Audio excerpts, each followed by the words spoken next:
Last week on the SoFi Weekly Podcast, I shared a recap of 2023 in review for SoFi, consisting of everything that the company did from a news perspective, from a product release perspective, and even from a stock perspective. And in this video, I'm going to be sharing my full list of 12 predictions that I have for SoFi into 2024. And before I get started, I just want to say that these predictions are meant more as extrapolations on the trends that we've seen so far, less so on the wild speculation, although there will be some of that as well. I've made over 150 individual videos on SoFi this year alone, and in addition to that, I make weekly recaps on SoFi news, rumors, and stock price movements. So if you want to stay connected with regards to SoFi in the new year on all of these, follow and subscribe to the channel for more. Now, the last thing I'll keep in mind before jumping straight into the predictions is that we don't have a Q4 earnings results yet. That's expected to come at the end of January. So for right now, we'll be focused on the trailing 4 quarters. So from Q4 of 2022 to Q3 of 2023. Okay, so with the housekeeping out of the way, let's now get started into prediction number 1, centered around member growth. Over the past 4 quarters, SoFi has added over 2.2 million members with a record addition of 717,000 members in Q3, bringing their total member count to a record 7 million members. The CEO, Anthony Noto, has repeatedly come out saying that member growth will ramp up in the new year, reaching even higher than this, 800,000 to 1 million new members consistently as additions. Prediction number 1 is that at some point over the next 4 quarters in 2024, we're going to see our very first ever 1 million net new member quarter. Mind you that Q3 was considered a massive blowout because the company came in at 717,000 new members. So we're definitely assuming a ramp up here for SoFi to have a quarter where they bring in 1 million new members, which I think will continue to be driven predominantly by the growth in financial services from a member's perspective. So that's prediction number 1. Over the next 4 quarters, for us to see one of those quarters have 1 million new members. Sticking on that members point, prediction number 2 is that we will cross the 10 million total member threshold in 2024.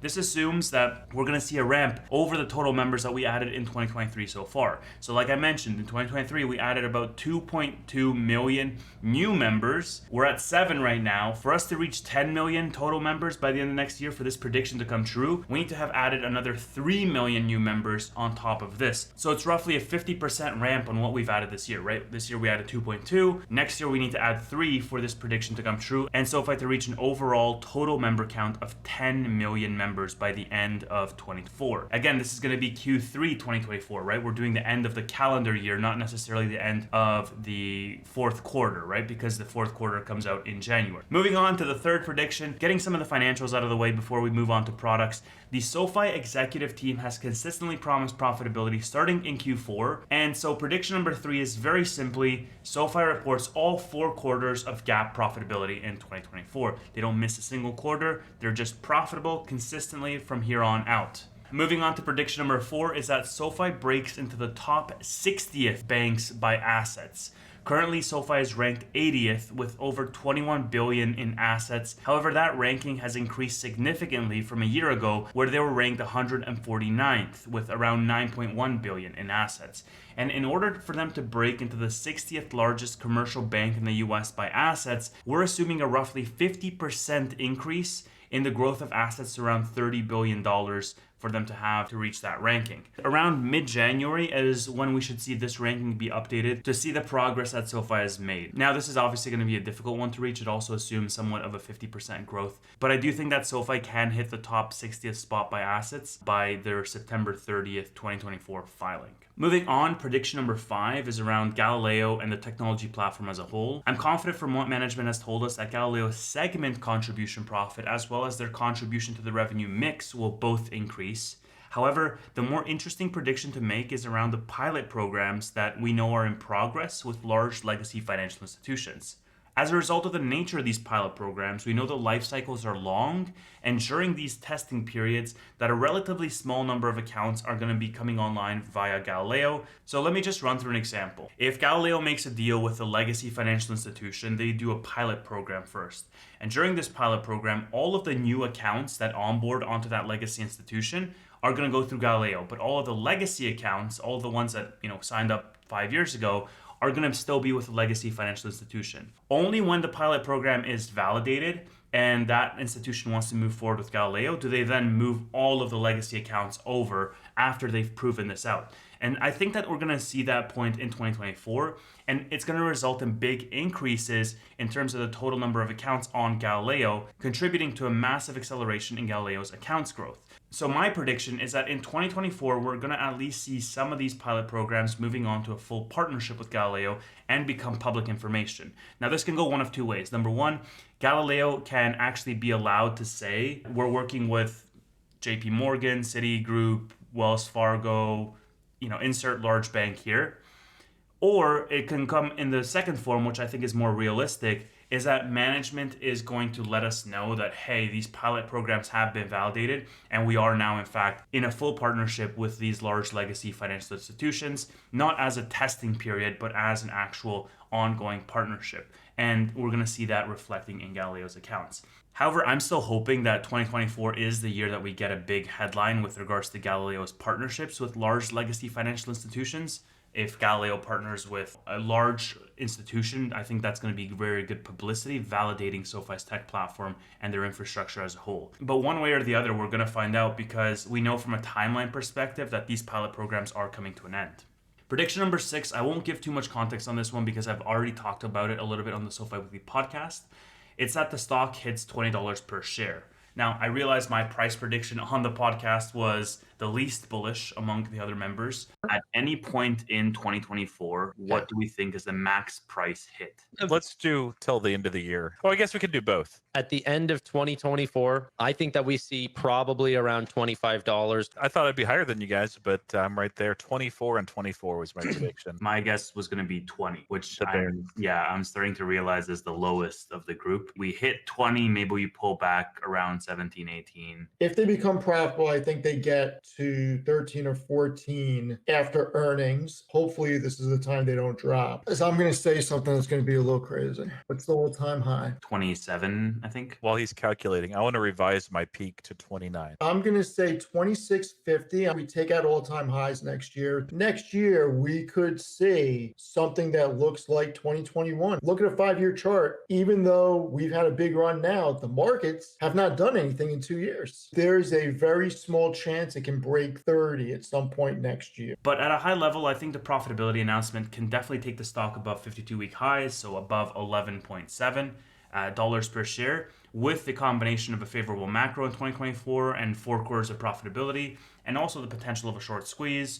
I think there's definitely a chance that SoFi could hit the $20 range.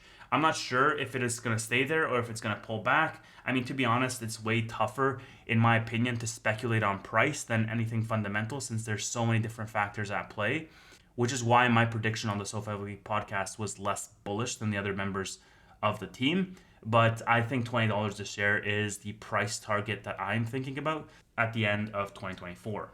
Okay, so the next 3 predictions I have here are with regards to the product.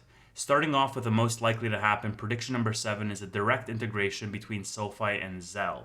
This has been something long requested by users, and while there is workarounds today, SoFi has mentioned that this is something that they're working on actively, and I think that this could be rolled out in 2024.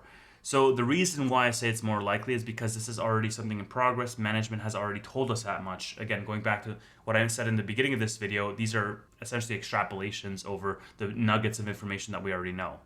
Prediction number 8 is SoFi having an expansion into small business loans. This is something that Steve talks about on the podcast consistently. I thought I saw something similar to this around SoFi and SMB, but it's still not fully baked out. I'm talking about SoFi offering small business loans themselves, funding them themselves, rather than through a partnership or a pilot program. I'm talking about a full business line that's small business oriented. I know Galileo has been expanding with SMB products this year, and I think a full expansion for small business loans for SoFi could be a big initiative in 2024.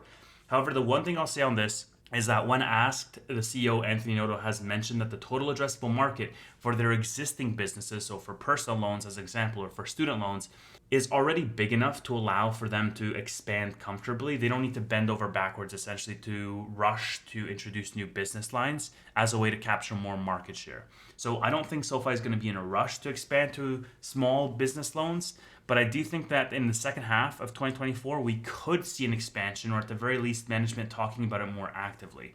I still think that it's going to happen. I don't know to what extent it's going to be fully baked out, but I do think that it's going to be a more active effort from management's perspective, especially in the second half of 2024. Moving on to the last product prediction, prediction number 9. This is in a similar vein to the small business loans. However, it's SoFi expanding into a tax product. This is something similar to Intuit's TurboTax product, which helps users prepare come tax season, and it contributes to the full suite of products that SoFi is trying to build within their ecosystem. And I think that it could be a good integration with both SoFi Money and with the Relay products. And the reason why this is important is because it closes out that full end-to-end experience from a user perspective, and it just adds more value to that ecosystem as a whole. So I do think that an expansion into a tax product, if it comes in 2024, that's great. This prediction is fulfilled. If it doesn't, I think it's something that definitely should be coming relatively soon for SoFi because it's so important to their ecosystem.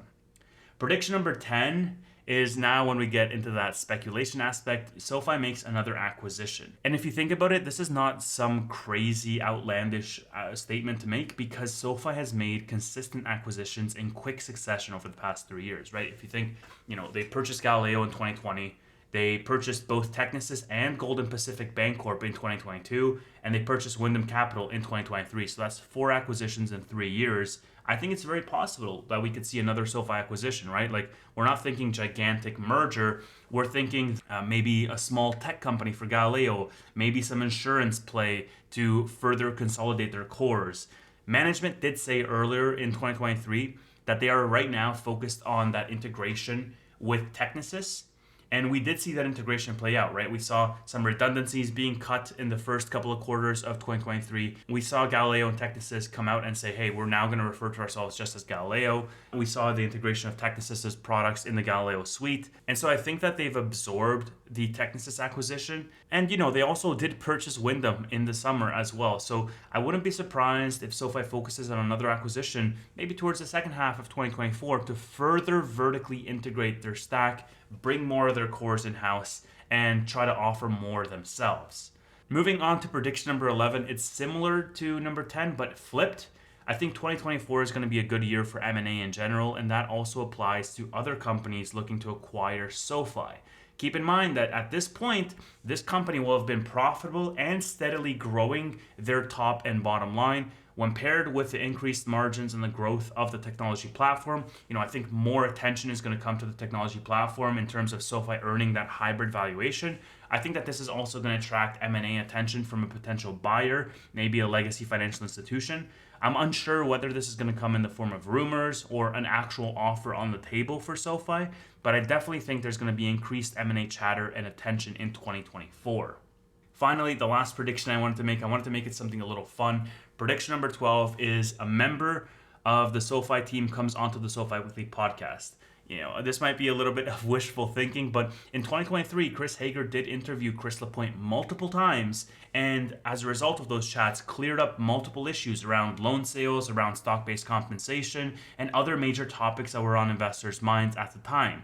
And throughout the year, we also got multiple confirmations that the executives at SoFi are aware of the SoFi Weekly podcast and maybe even have watched the show from time to time. So yeah, it is wishful thinking, but I also don't think it's that outlandish because SoFi CEO Anthony Noto, in their shareholder Q&A just a couple of months ago, thanked the Twitter community personally for their efforts. And so as a result, in the new year, as SoFi continues to execute and as the SoFi Weekly podcast continues to grow in their audience, I wouldn't be surprised if somebody from their team comes on as a guest one night. I think this also speaks to the rise of the retail investor class as a whole in 2023. What we've seen with X, I'm now seeing many content creators get more views and break news more consistently than many of the traditional finance media outlets, right? And so I wouldn't be surprised if this trend continues into the new year, adding further validity to content creators, actually having an audience and actually getting that attention and views from the management and executives at SoFi.